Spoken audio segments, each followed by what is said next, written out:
जय श्री कृष्ण दोस्तों। मैं संदीप बघेल आप सभी का मेरे YouTube channel maths by Sandeep में हार्दिक स्वागत करता हूं। आज हम आपको मेंसुरेशन पर आधारित एक कॉन्सेप्ट बताएंगे। कॉन्सेप्ट को हम सवाल के जरिए समझेंगे। सवाल क्या है, एक गोलाकार गुब्बारे में हवा भरकर उसकी त्रिज्या को 3.5 सेंटीमीटर से 4.9 सेंटीमीटर तक बढ़ाया जाता है। एक गोलाकार गुब्बारा है, उसमें हवा भरी गई है। हवा भर के उसकी जो त्रिज्या है उसको 3.5 से कितना कर दिया गया, 4.9 सेंटीमीटर।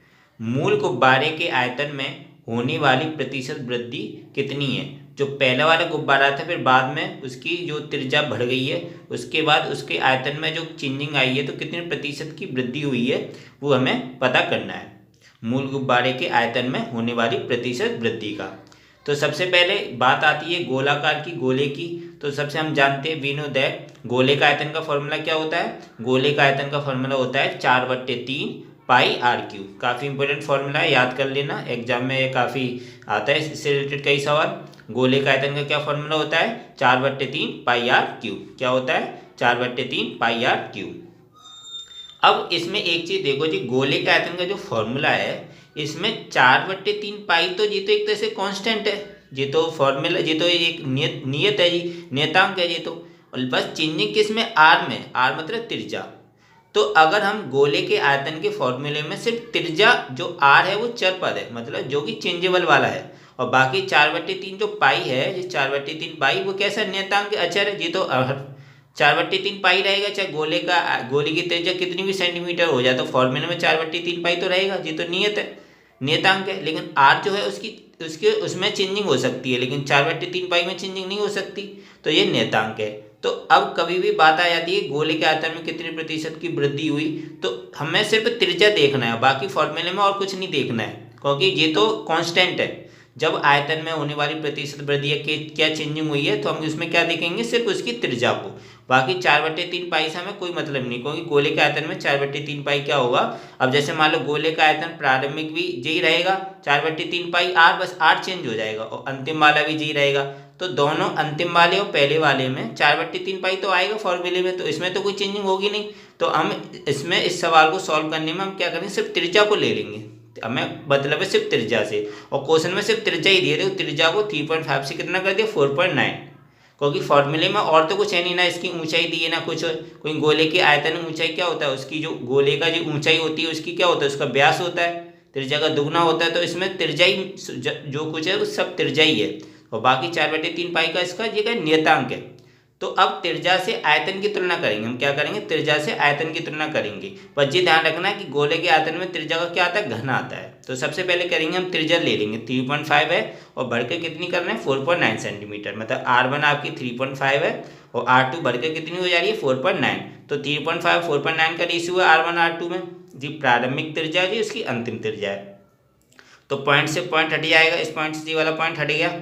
तो इधर 35 बचा जी 49, और जी इसको किससे काट लेंगे, 7 के पारे से। 7 पन्नी 35, और जी 7 से 7 7 49, तो 7 बार हो गया। तो 5 और 7 का रेशियो आ गया। R1 और R2 में किसका रेशियो आ गया, 5 और 7 का रेशियो आ गया। लेकिन बात आती है आयतन में, और आयतन में क्या होता है, त्रिज्या का घन होता है। आयतन में त्रिज्या घन होता है, इसलिए R1 का क्यू और R2 का भी क्यू निकाल लेंगे जी। देख लेंगे उसकी त्रिज्या के घन में क्या चेंजिंग आई है। तो R1 का क्यू करेंगे, तो R1 हमारा 5 है, तो 5 का क्यू कितना होता है, 125 हो जाएगा। और R2 का क्यू करेंगे, तो R2 कितना हमारा 7, और 7 का क्यू क्या होता है, 343। मतलब उसकी त्रिज्या 125 से कितनी हो रही है, 125 हो रही है, उसकी 343। एक तरह से ये बोल सकते हैं उसका आयतन 125 से कितना हो रहा है, 343 हो रहा है। तो उसमें कितने प्रतिशत की वृद्धि हुई हम निकाल लेंगे। हम क्या करेंगे, प्रारंभिक आयतन, प्रारंभिक उसकी त्रिज्या का घन, या बोल सकते हैं प्रारंभिक आयतन, क्योंकि 4/3 पाई तो कांस्टेंट है। तो R1 क्यू डिफरेंस R2 का क्यू अपन R1 का क्यू, जी प्रारंभिक वाला ले लेंगे अपन, गुणा 100, और जी पूरा परसेंटेज में।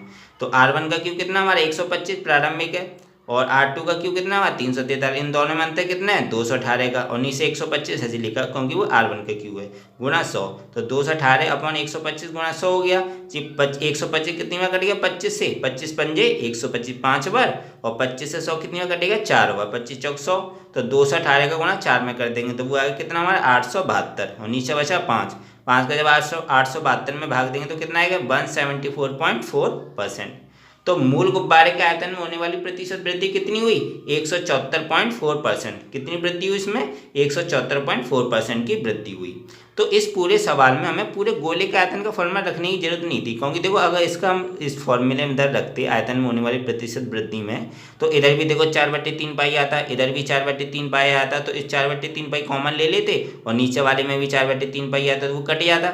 इसलिए हमें 4/3 पाई की जरूरत नहीं थी, हमें सीधा आर आर का रखना था। आर से पता चल जाता है उसके आयतन में कितनी वृद्धि हुई है, क्योंकि गोले के आयतन में सिर्फ आर ही कैसा है जो आपका कैसा चर पद है, बाकी तो बाकी कैसे अचर है, नियतांक है। 4/3 पाई तो कॉमन है, तो फिर 4/3 पाई की हमें लेने की जरूरत नहीं थी, क्योंकि इस तरीके से सवाल को इसको लेते तो सवाल में कैलकुलेशन बढ़ती। और एग्जाम में सवाल इसी तरह से देते हैं कि वो ये देखते हैं कि जो भी आपका कैंडिडेट है वो उस मतलब क्वेश्चन में कितना अपना छोटा से छोटा अपना मतलब इसका अपना मतलब पेन और पेंसिल आपको कम से कम यूज करनी है। एक तरह से वो ये देखता है कि कम समय में वो जल्दी जल्दी सवाल सॉल्व करे। तो वो कभी कभी क्या होता है, कन्फ्यूजन करने के लिए आपको सवाल ऐसे रखते हैं जिसमें क्या हो, बहुत से बच्चे 4/3 पाई आर क्यू पूरा रख के सॉल्व कर रहे होंगे, तो उससे क्या हो, एक तो लिखने में भी समय वेस्ट होगा, एक कैलकुलेशन में भी समय वेस्ट होगा। और एग्जाम बस ये देखना चाहता है कि बच्चा कैसे समय को बचाए।